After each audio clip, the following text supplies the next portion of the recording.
What's up YouTube? My name's Dylan with Dylan's Home Espresso Bar, and we're coming back at you with another video today. Today we have a good one in store. We are going to be dialing in my brand new espresso beans.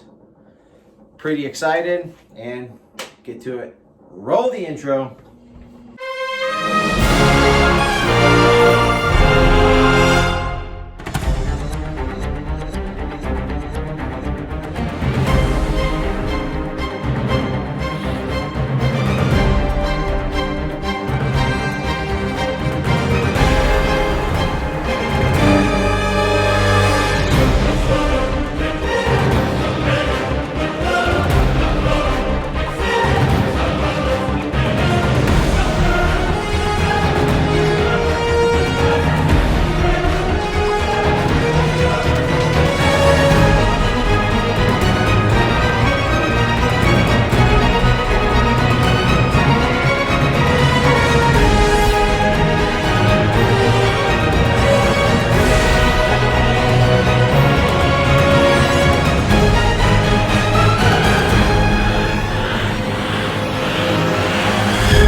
Alright, thank you guys for watching. I truly appreciate you guys joining my channel. If you guys get to please hit that like and subscribe button down below, it'd be much appreciated. So I've actually been trying out a lot of different beans lately, whole beans, and one of the whole beans that really caught my attention was called Intelligentsia. I might be pronouncing this wrong. Give you guys a little close up here. Pretty excited to try out these beans. The notes that are listed on the actual package themselves are dark chocolate, cherry, and brown sugar, which I feel like would be a extremely good blend for milk-based drink, which I will be making today. A nice little latte for you guys at home. Today we are going to be talking about dialing in. So I'm going to show you guys, I have not opened this bag yet. I'm going to show you guys at home how to dial in your brand new espresso beans. So beans will vary because of how old they are, and it'll also vary per machine and also per grinder. You might also notice that espresso is extremely challenging and tricky due to the fact that one day you could have it dialed in, the next morning you go make the same cup of coffee with the same dose and it's off. So that's why I actually love being into coffee, because it's just something new every day. Coffee allows you to hone in your skills each and every day, and it just keeps your mind going, and it also keeps the knowledge building. So without further ado, let's get to dialing in these beans. So to get started, first things first, you're going to need a proper scale, just so you can get the dosing amount, and that way you get the right amount each and every time to make the most consistent shots as possible. Next, you are going to need, most important part, your beans, a grinder, which I am using the Breville Pro Smart Grinder. Another important thing that you're going to need is a portafilter. So the one that came with the machine itself is just a standard. It's 53, I believe it's 53 millimeter portafilter. However, today I am also going to be using my bottomless portafilter I bought from Crema. So I'll give you guys a little close up there. Extremely well made. I'm in love with this one. Now I will say, with the bottomless portafilter, it is great. You see all these awesome videos and you just see how awesome the extraction is, because you can see the entire extraction from start to finish, which is extremely nice. However, with making espresso comes challenges, and these biggest challenges when using a bottomless portafilter is channeling. So it can be very frustrating to wake up in the morning and want to make a nice espresso with a milk-based beverage. However, you're going to get a huge mess. The coffee's just going to splatter everywhere, and that's because the spouted portafilter like this, see this one has no bottom, this one you can't see just besides the spout. So these do a really good job at controlling the channeling, so it's harder to see. You'll notice channeling from a spouted portafilter because you'll see maybe one side drip more than the other, one side drip and the other side not.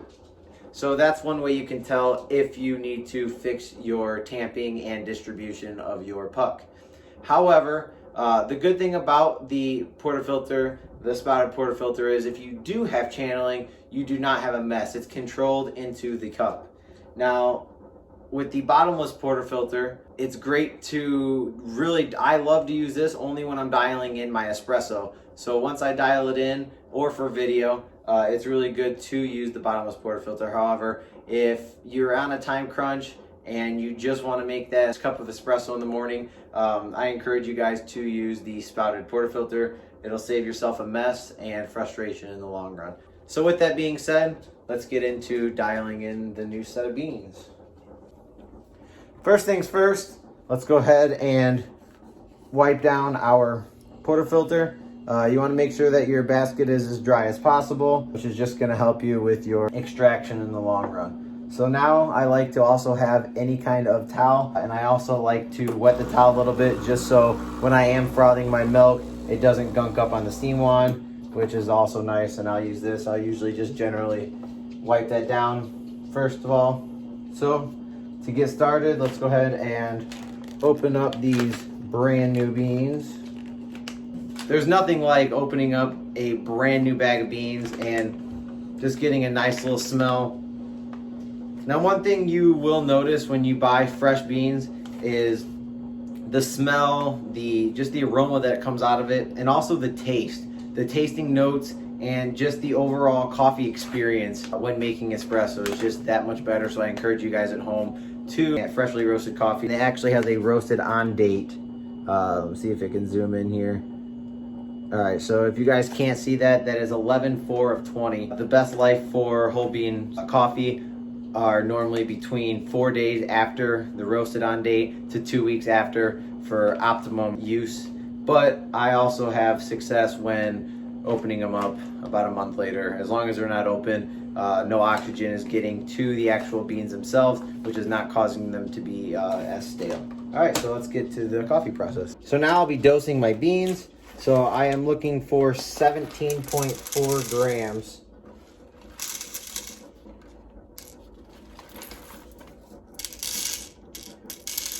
All right. So we have our 17.4 grams here. We're just gonna add the beans to the hopper.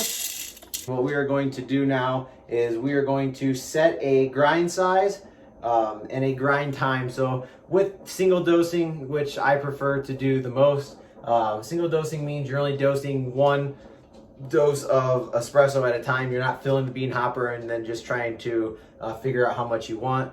This is very good when you're single dosing because you get the most accurate results day in and day out, and it also allows you to really hone in your skills to be a better home barista and better shot quality. So now, without further ado, we're going to go ahead and dose our grinds into the portafilter, and we'll get back to you then.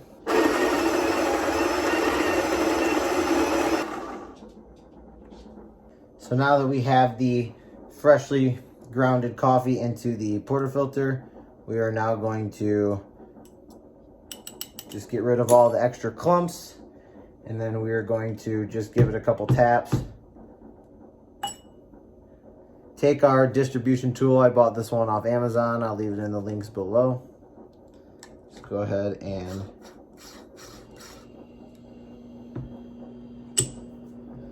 distribute and tamp. So with tamping, it's extremely important. You want to make sure that the right amount of pressure is applied and that you do not have any uneven parts in the portafilter because it will lead to channeling. So let's see how the shot goes. Just gonna go ahead and start off by flushing out our machine.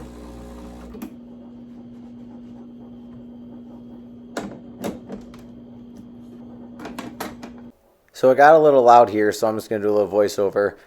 With this shot, you're going to see it's coming out way too fast. So what we are going to do now is we are going to go back to the grinder. Instead of 12, we're going to put it at 10. So that way it's harder for the water to travel through the espresso, which is going to make for a better balanced extraction in the long run. So as you guys can see, the shot was a little bit fast. We are currently on grind size number 12. And we are going to be making it a little finer so that way the espresso will come out a little bit slower and a lot more smooth. Crema's not awful in there. It looks really good. The taste, it's a bit sour, so Like I said, it came out a little bit fast. So we're gonna go ahead and go to the next shot. We're gonna move our grind setting to 10. All right, so we're going into shot number 2. It is very important when you are measuring and you're just got your new beans and you want to make sure that you're dialing it in correctly, that you do the same dose each and every time, so that way you know exactly what's wrong and what you need to change. Load them into your bean hopper.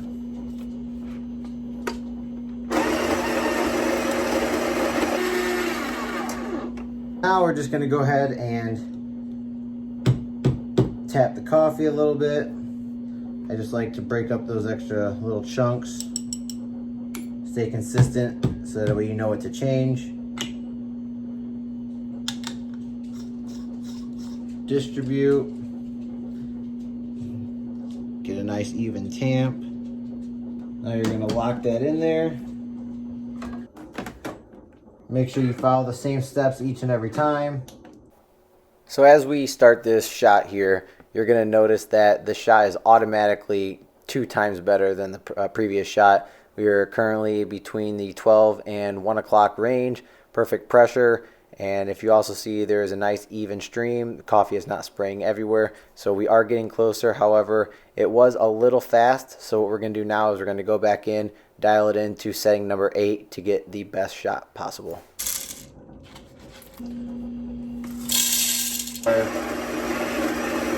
Beans. Alright, so now we're just going to go ahead and get rid of all these big clumps in here.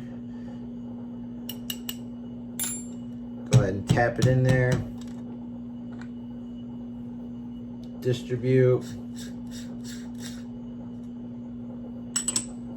And tamp. Alright, so this is going to be our last attempt here. We put the setting down to 8 for grind size, so we went pretty fine here.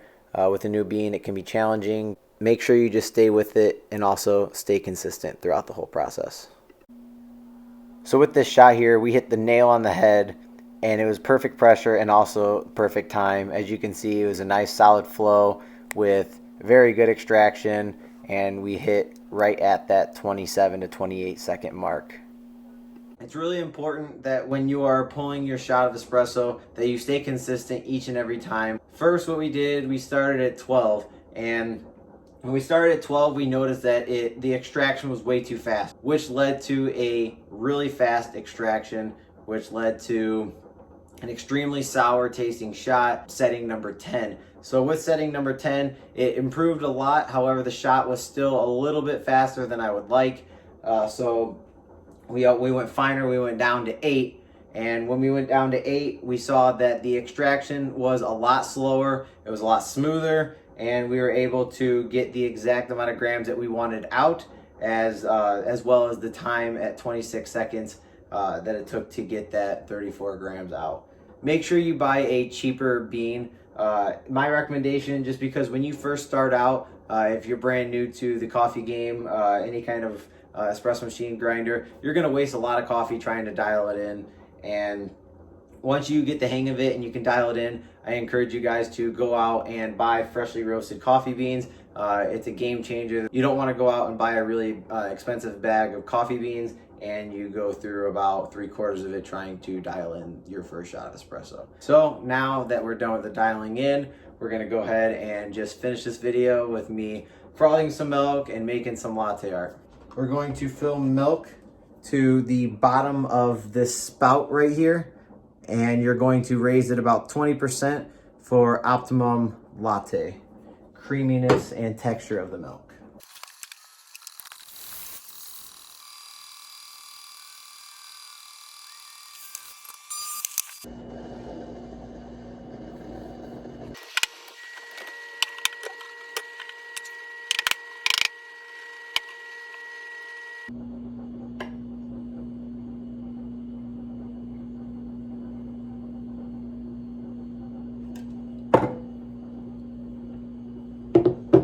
So a few keys to take away from this video when dialing in espresso. Consistency is key. You want to make sure you stay consistent with a scale. Make sure you're properly dosing out the same amount each and every attempt. So you want to start with a baseline for like kind of like your guideline for when you're starting to dial in. So on my grinder, the Smart Grinder Pro, I started at 12. And what happened was the shot was way too fast. So the extraction was way too quick. I think I got the first shot in 14 seconds and I had 34 grams out. So what I need to do is slow it down. So the best way I could put dialing in espresso, so when you have two pitchers, you have one pitcher here and you have one pitcher here. If this pitcher is filled with rocks and this pitcher is filled with sand, and you pour water into both of them, the one with rocks, the water is going to just go straight through and that's it. The one with sand, it's going to have to soak through until it finally gets to the bottom, and it's going to take so much longer. So that's the same thing with being coarse and fine with espresso. So the coarser your grind is, the faster your extraction will be, the faster water can flow through your puck. Now, to take away for being fine, so when your coffee is too fine, then it's like sand. Your extraction is gonna be a lot slower, and you're actually gonna get a bitter taste at the end. So you wanna hit that happy medium. So what we did was we went from 12 to 10.